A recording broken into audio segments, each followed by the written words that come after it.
Hello, my dear students. In this video, we are going to learn about the Bohr's model for hydrogen atom. और इस model को हम कुछ postulates की help से understand करेंगे. So let's start with the first postulate that the electron in the hydrogen atom can move around the nucleus in a circular path of fixed radius and energy. देखो इस point को तो हम already जानते हैं कि atom है, उसके अंदर एक न्यूक्लियस है, उसके अराउंड ऑर्बिट्स हैं जिनको हमने फर्स्ट ऑर्बिट को n is equal to 1, second को n इज इक्वल टू 2, है ना. ये हम ऑलरेडी अपने अर्लियर लेक्चर में डिस्कस कर चुके हैं. सो यहाँ पे ये क्या कह रहे हैं कि electron in the hydrogen atom can move around the nucleus. ठीक है, जो हाइड्रोजन का इलेक्ट्रॉन होगा वो न्यूक्लियस के अराउंड सर्कुलर पाथ में मूव करेगा और वहां पे उसका रेडियस और एनर्जी जो होंगे वो क्या होंगे, फिक्स होंगे. Right. These paths are called orbits. उनको हम क्या कह रहे हैं, ऑर्बिट्स कह रहे हैं. स्टेशनरी स्टेट्स और अलाउड एनर्जी स्टेट्स, मतलब कि या तो आप इनको ऑर्बिट्स बोल दो या स्टेशनरी स्टेट कह लो कि n इज इक्वल टू 1 एक स्टेट होगी, n is equal to 2 second state होगी, 3 थर्ड स्टेट होगी. तो उनको हम क्या करें, स्टेशनरी स्टेट कह रहे हैं. स्टेशनरी का मतलब हुआ कि इस ऑर्बिट में जो उसका रेडियस होगा और एनर्जी होंगे वो क्या होंगे, फिक्स होंगे. इलेक्ट्रॉन जो यहाँ पे मूव करेगा, इलेक्ट्रॉन का जो डिस्टेंस होगा इस न्यूक्लियस से फर्स्ट ऑर्बिट के लिए वो क्या होगा, फिक्स रहेगा around the nucleus. Sorry, these orbits are arranged concentrically around the nucleus. तो इसका मतलब ये हो कि जो ऑर्बिट्स हैं यहाँ पे ये एक ही ऑर्बिट नहीं होगा, ये बहुत सारे ऑर्बिट्स हो सकते हैं जिनको हमने क्या नाम दिया है, कंसेंट्रिकली, मतलब कि एक से ज्यादा ऑर्बिट जो है वो स्फेरिकल शेप में न्यूक्लियर के अराउंड होंगे. Second postulate is the energy of an electron in the orbit. जो ऑर्बिट है उसमें इलेक्ट्रॉन की एनर्जी क्या होगी, हम ऑलरेडी यहाँ पे कह चुके हैं कि फिक्स्ड रहेगी, फिक्स्ड उसका रेडियस होगा, फिक्स्ड उसकी एनर्जी होगी. लेकिन क्योंकि हमें पता है कि इलेक्ट्रॉन जब किसी सर्टेन काइंड ऑफ फ्रिक्वेंसी को या रेडिएशन को ऑब्जॉर्व करता है तो वो अपनी स्टेट, लोअर स्टेट छोड़कर वो एक्साइटेड स्टेट पे चला जाता है. ठीक है, जब एक्साइटेड स्टेट पे जाता है तो वहां पे वो अनस्टेबल होता है. अब स्टेबिलिटी के लिए उसको क्या करना पड़ता है, वापस अपनी लोअर स्टेट पे आना पड़ता है और उस पॉइंट पे वो कुछ एनर्जी एमिट करता है. तो यहाँ पे एनर्जी जो है उनमें ट्रांजिशंस हो रही हैं. लोअर स्टेट पे कुछ अलग एनर्जी होगी इलेक्ट्रॉन की, हायर स्टेट पे जाएगा तो कुछ अलग एनर्जी होगी. तो यहाँ पे जो ट्रांजिशंस हो रही है उस एनर्जी की बात की जा रही है. ठीक है, सेकंड पॉइंट में क्या कह रहे हैं, the energy of an electron in the orbit does not change with time. अगर वो एक ही ऑर्बिट में होगा तो उसकी एनर्जी चेंज नहीं होगी, but electron will move from a lower stationary state to higher stationary state when required. तो जब भी इलेक्ट्रॉन जो है वो अपनी लोअर एनर्जी स्टेट से हायर स्टेट पे जाएगा, रिक्वायर का मतलब वो कि जब उसको एनर्जी मिलेगी, अमाउंट ऑफ एनर्जी मिलेगा, वो एनर्जी को ऑब्जॉर्व करेगा. इलेक्ट्रॉन क्या कर रहा है, एनर्जी को ऑब्जॉर्व करके वो क्या कर रहा है, हायर स्टेट पे जा रहा है. लेकिन जब वो वापस अपनी स्टेट पे आएगा, लोअर स्टेट पे, तो वहां पे वो एनर्जी को एमिट करेगा. ठीक है, so when electron moves from higher stationary state to lower stationary state they emit energy. Right. So the energy change does not take place in a continuous manner. अब यहाँ पे क्या हो रहा है, एनर्जी जो चेंज यहाँ पे आ रही है उसको हम कैसे रिप्रेजेंट करेंगे, क्योंकि यहाँ पे एनर्जी में चेंज आ रहा है तो हम लिखेंगे ई एफ माइनस ई आई, मतलब कि final energy minus initial energy. कितनी उसने यहाँ से, जैसे इनिशियल कितनी थी उसकी एनर्जी, यहाँ पे कितनी थी, लेकिन जब वो यहाँ गया और यहाँ से वो वापस आया तो वहां पे कितनी एनर्जी थी उसके पास. सो उसको हम इस तरीके से कैलकुलेट कर सकते हैं. तो आपकी जो एनर्जी होगी वो कॉन्टिन्यूस नहीं होगी, वो डिस्क्रीट फॉर्म में होगी. ठीक है, मतलब एक इलेक्ट्रॉन जब एक बार एक्साइट हो रहा है और एक्साइट होकर वो वापस अपनी ओरिजिनल स्टेट पे आ रहा है तो उस पॉइंट पे आप उसकी एनर्जी कैलकुलेट कर सकते हैं. बट वो एनर्जी जो है वो कॉन्टिन्यूस मैनर में नहीं होगी, वो क्या होगी, डिस्क्रीट मैनर में होगी. ठीक है, चलिए. थर्ड पोस्टुलेट है कि फ्रीक्वेंसी ऑफ रेडिएशन अब्सॉर्ब्ड और emitted when transition occur between two stationary state that differ in energy by del E is given by. देखो अब हमने ये रिलेशन ऑलरेडी पढ़ चुके हैं हम इस रिलेशन को, that is E is equal to H nu. ठीक है, ये एनर्जी और फ्रीक्वेंसी का रिलेशन था. अब यहाँ से हम क्या कर सकते हैं, फ्रीक्वेंसी भी निकाल सकते हैं. अगर मुझे फ्रीक्वेंसी निकालनी है तो मैं कुछ इस तरीके से फॉर्मूला यूज करके यहाँ पे फ्रीक्वेंसी निकाल सकती हूँ. राइट. तो ये क्या बोल रहे हैं कि फ्रीक्वेंसी ऑफ रेडिएशन, कितनी फ्रीक्वेंसी आपका इलेक्ट्रॉन जो है कितनी फ्रीक्वेंसी रेडिएशन अब्सॉर्ब कर रहा है या अमिट कर रहा है. ठीक है, जब भी ट्रांजिशन हो रही है, ट्रांजिशन का मतलब समझ गए ना भाई, आपका इलेक्ट्रॉन अपनी लोअर स्टेट से हायर स्टेट पे जा रहा है. सो जब भी ट्रांजिशन होंगी बिटवीन टू स्टेशनरी स्टेट, ठीक है, स्टेशनरी स्टेट का मतलब भी समझ गए हम कि एक ऑर्बिट जो है न्यूक्लियस के अराउंड जो एक ऑर्बिट है वो एक स्टेशनरी स्टेट है, फिर जो दूसरा ऑर्बिट है वो दूसरी स्टेशनरी स्टेट है, फिर जो तीसरा है वो थर्ड स्टेशनरी स्टेट है। ठीक है, तो दो स्टेशनरी स्टेट के बीच में जब वो ट्रांजिशन हो रही है तो जो एनर्जी यहाँ पे डिफरेंस आ रहा है उसको हम with the help of this formula calculate कर सकते हैं। ठीक है, तो फॉर्मूला क्या है, that is frequency is equal to delta E by H. अब डेल्टा ई तो हमने पहले देख लिया कि जब भी ट्रांजिशन होंगी एनर्जी में तो हम फाइनल माइनस इनिशियल या फिर E2 माइनस E1 वाला फॉर्मूला अप्लाई कर सकते हैं। So where E1 and E2 are the energies of the lower and higher allowed energy states respectively. So this expression is commonly known as Bohr frequency rule. इस expression को हम क्या कहते हैं, Bohr frequency rule कहते हैं। Next postulate क्या है, ये बहुत ही इंपॉर्टेंट है, ये वाला जो आपका है पोस्टुलेट, ये बहुत ही इंपॉर्टेंट पोस्टुलेट है। अब यहाँ पे ये क्या कह रहे हैं, पहले तो वो समझो कि जब भी कोई इलेक्ट्रॉन जो है वो इस पर्टिकुलर ऑर्बिट में घूम रहा है, ठीक है, इलेक्ट्रॉन जो है वो इस ऑर्बिट में घूम रहा है, तो उसका एक स्पेसिफिक एंगुलर मोमेंटम होगा। ठीक है, उसका क्या होगा, स्पेसिफिक एंगुलर मोमेंटम होगा। तो इस पॉइंट पे क्या कह रहे हैं, the angular momentum of an electron is quantized. Quantized का मतलब होता है फिक्स्ड वैल्यू होना। ठीक है, क्या होना, फिक्स्ड वैल्यू होना। मतलब कि आप कुछ भी वैल्यू नहीं दे सकते हैं उसको कि मतलब 1.5 दे दी, 1.6 दे दी, नहीं। वो इंटीग्रल मल्टीपल होगा n का, मतलब n आपके पास या तो 1 होगा या तो 2 होगा या तो फिर वो 3 होगा। So integral multiple of h upon 2 pi ही होगा। ठीक है, अब चलिए रीड करते हैं। So the angular momentum of an electron is quantized. ठीक है, क्वांटाइज्ड मतलब फिक्स वैल्यू होगी in a given stationary state. It can be expressed as in, अब इस इक्वेशन से आप उसको एक्सप्रेस कर सकते हैं। एमबीआर क्या है बेटा, MBR is the formula of angular momentum. So the angular momentum is equal to the integral multiple of h upon 2 pi, जहां पे इंटीग्रल मल्टीपल क्या है, n है, और n क्या क्या हो सकता है, 1 2 एंड 3, ये वैल्यूज आपकी हो सकती हैं। अब यहाँ पे एम ई जो है वो क्या है, मास ऑफ इलेक्ट्रॉन है, और ये क्या है, वी क्या है, वेलोसिटी है, और आर क्या है, रेडियस ऑफ द ऑर्बिट है, मतलब इलेक्ट्रॉन का कितना मास है, किस वेलोसिटी के साथ वो घूम रहा है, और वो न्यूक्लियस से कितने दूर है, उसका रेडियस कितना है, वो हम सारे पॉइंट्स यहाँ पे क्लियर कर सकते हैं। Thus, an electron can move only in those orbits for which its angular momentum is integral multiple of h upon 2 pi। मतलब कि इलेक्ट्रॉन जो है वो कब मूव करेगा किसी ऑर्बिट में, जब उसका एंगुलर मोमेंटम क्या होगा, integral multiple of h upon 2 पाई होगा। अदरवाइज ना वहां पे ऑर्बिट होगा, ना ही वहां पे इलेक्ट्रॉन मूव कर पाएंगे। That means angular momentum is quantized. अब ये क्या हो गया, क्वांटाइज्ड हो गया, उसकी फिक्स वैल्यूज हो गई। Radiation is emitted or absorbed only when transition of electron take place from one quantized value of angular momentum to another। मतलब कि जैसे एक ऑर्बिट से आपका इलेक्ट्रॉन जो है, एक ऑर्बिट से आपका इलेक्ट्रॉन जो है वो दूसरे स्टेशनरी स्टेट पे जा रहा है। ठीक है, इस स्टेशनरी स्टेट से वो इस स्टेशनरी स्टेट पे सेकंड पे जा रहा है। तो यहाँ पर जो फर्स्ट वाला पॉइंट रहेगा उसकी भी एक फिक्स वैल्यू होगी n की। ठीक है, कितनी होगी वो, n इज इक्वल टू 1 होगी, और ऐसे ही यहाँ पे क्या होगा, n इज इक्वल टू 2 होगा। अब ये जो n होगा बेटे वो क्या होगा, इंटीग्रल मल्टीपल होगा h अपॉन 2 पाई के।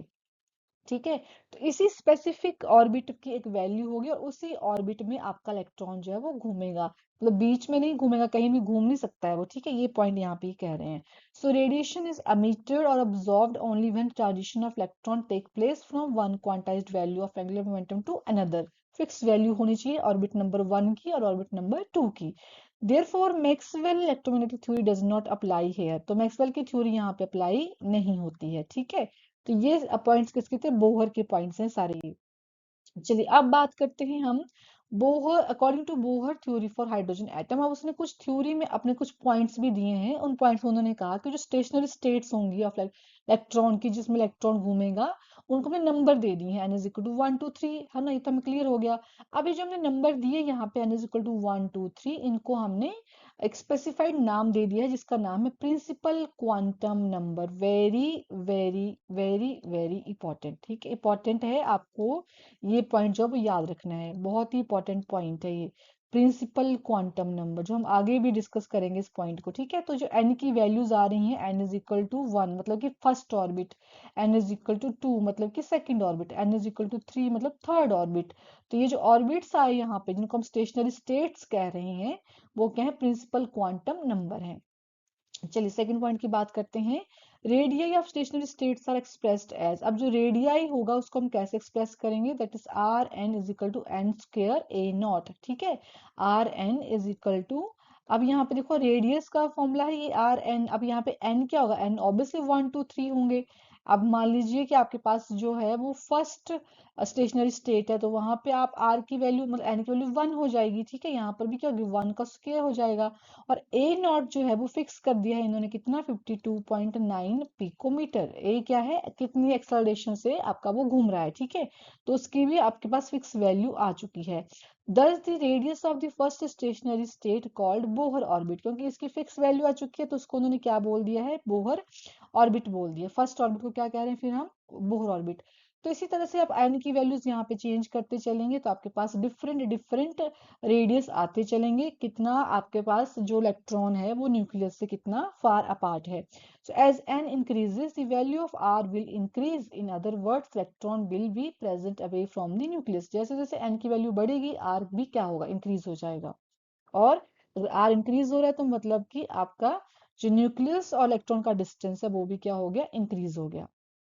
थर्ड पॉइंट क्या है, the most important property associated with the electron is the energy of its stationary state is given as in this expression, मतलब कि इलेक्ट्रॉन की जो एनर्जी होगी एक स्टेशनरी स्टेट में, उसको हम कैसे कैलकुलेट करेंगे, ठीक है। जैसे कि मान लीजिए वो फर्स्ट स्टेट पे है, n इज इक्वल टू 1 है ना, तो उस पॉइंट पे आपके इलेक्ट्रॉन की एनर्जी कितनी होगी, या n इज इक्वल टू 2 होगा तो उस ऑर्बिट में इलेक्ट्रॉन की एनर्जी क्या होगी, तो उसको भी हम कैलकुलेट कर सकते हैं। कैसे, formula is E N is equal to minus R H 1/n²। अब आर एच तो क्या है, रिडवर्क कांस्टेंट है, जिसकी वैल्यू हमारे पास कितनी है, 2.18 multiply 10⁻18 joule, right.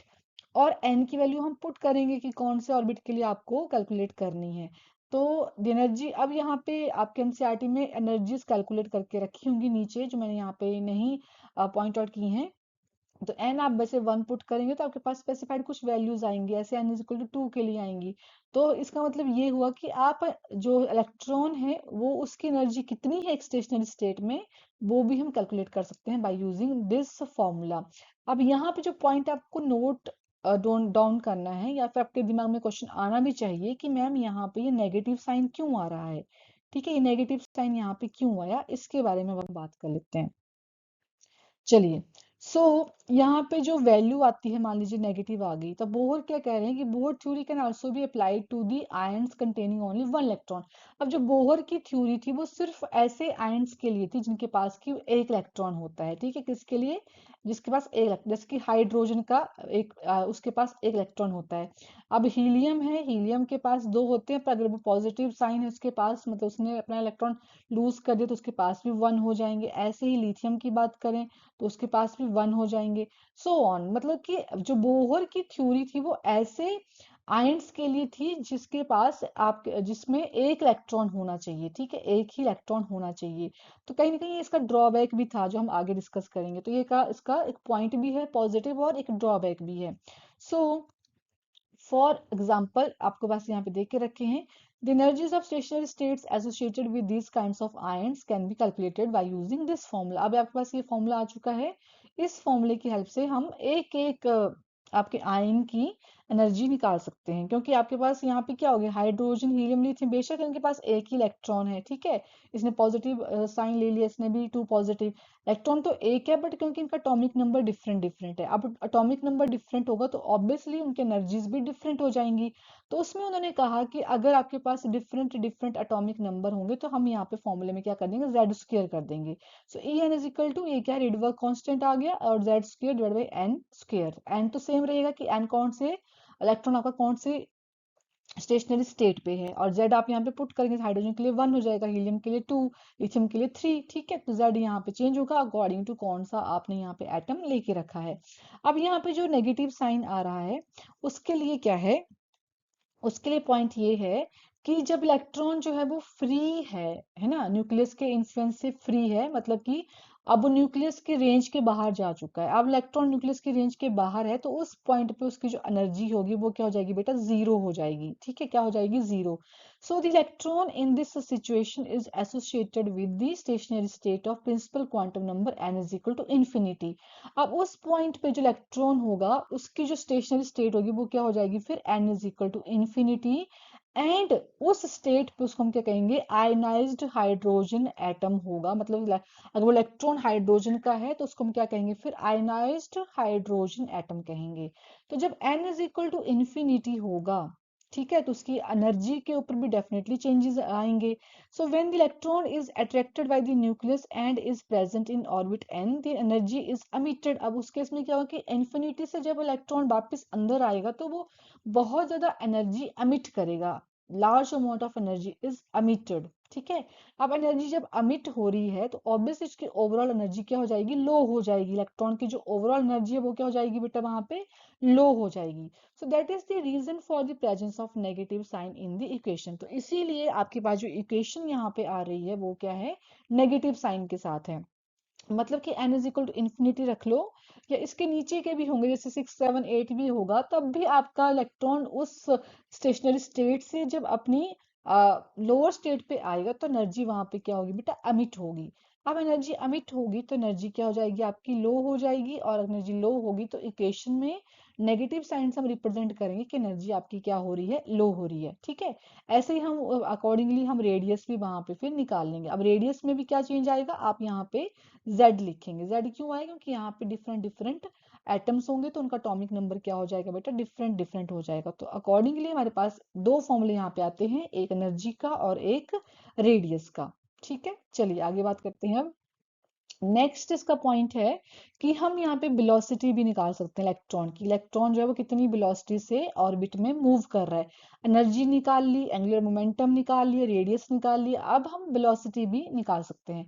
So although the precise equation is not given here, मतलब प्रिसाइजली तो हम नहीं बता सकते हैं, बट हाँ डेफिनेटली हम यहाँ पे इसकी जो वेलोसिटीज है उनको कैलकुलेट कर सकते हैं। So magnitude of velocity of electron increases with increase of positive charge on the nucleus and decrease with increase of principal quantum number. इसका मतलब क्या हुआ, इसका मतलब ये हुआ कि आपके जो न्यूक्लियस है उसके ऊपर कितना पॉजिटिव चार्ज है। ठीक है, कितना पॉजिटिव चार्ज है इसके अंदर, उसके ऊपर डिपेंड करता है कि आपका जो इलेक्ट्रॉन होगा वो कितनी वेलोसिटी के साथ यहाँ पे मूव कर रहा होगा। ठीक है, पहला पॉइंट तो ये कि न्यूक्लियस के पास कितना पॉजिटिव चार्ज है। ठीक है, न्यूक्लियस के पास कितना पॉजिटिव चार्ज है उससे फर्क पड़ेगा।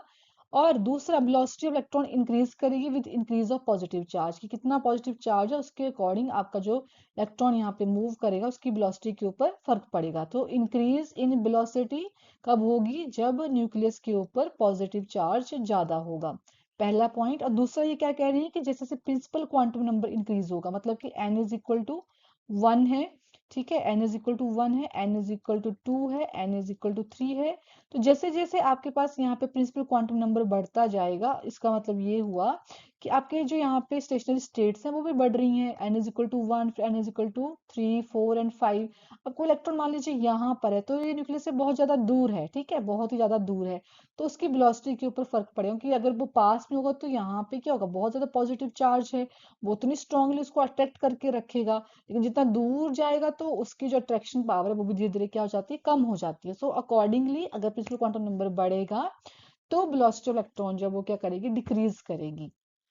ठीक है, ओके। यहाँ पे न्यूक्लियस का इतनी अट्रैक्शन नहीं है, इलेक्ट्रॉन जो है वो उतनी स्पीड से घूम नहीं सकता, वो अपने जितना उसका है मन उसके हिसाब से वो घूमेगा फिर वहां पे। चलिए अब बात करते हैं इसकी लिमिटेशंस की। Limitation of Bohr's model. अब देखो, एक एक तो मैंने आपको पहले ही बता दी थी लिमिटेशन इसकी। अब Bohr model of hydrogen atom जो थे उसमें बहुत सारी इंप्रूवमेंट हुई, जो रदरफोर्ड के मॉडल में नहीं बताया गया था वो बोहर ने बताया। ठीक है, but as it could account for the stability, मतलब स्टेबिलिटी के बारे में बताया उसने, लाइन स्पेक्ट्रम के बारे में बताया, हाइड्रोजन एटम के बारे में बताया, हाइड्रोजन जैसे जो और आयंस हैं उनके बारे में भी उन्होंने हमें बताया।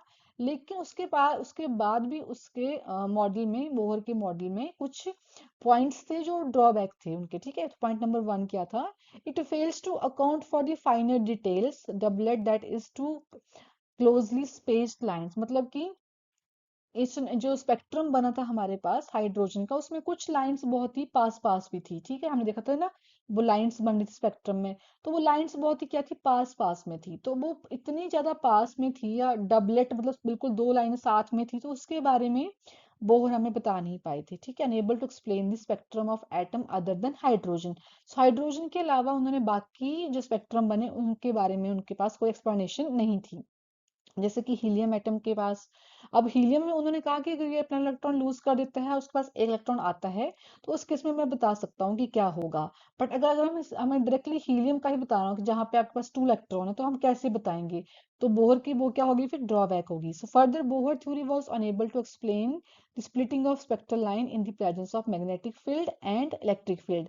तो अगर हम उस स्पेक्ट्रम को मैग्नेटिक फील्ड और इलेक्ट्रिक फील्ड की प्रेजेंस में देखेंगे, तो वहां पे जो स्पेक्ट्रल लाइन स्प्लिट हो रही होंगी, उसके बारे में भी बोहर हमें कुछ नहीं बता पाए। और सेकंड था, it could not explain the ability of atom to form molecule. अब जो एटम है वो मॉलिक्यूल्स बना रहे हैं, ठीक है, एक एटम कंबाइन होके क्या बना रहा है, मॉलिक्यूल बना रहा है, ठीक है, दो एटम कंबाइन होके मॉलिक्यूल बना रहे हैं। तो जो केमिकल बॉन्ड्स वहां पे बने, जो मॉलिक्यूल्स बने, तो वहां पे जो केमिकल बॉन्ड बने, उसके बारे में भी बोहर नहीं बता पाए थे। तो ये क्या थी, इसकी दो लिमिटेशंस थी, right. So this is all about this lecture. Next lecture में हम बात करेंगे क्वांटाइज्ड नेचर की।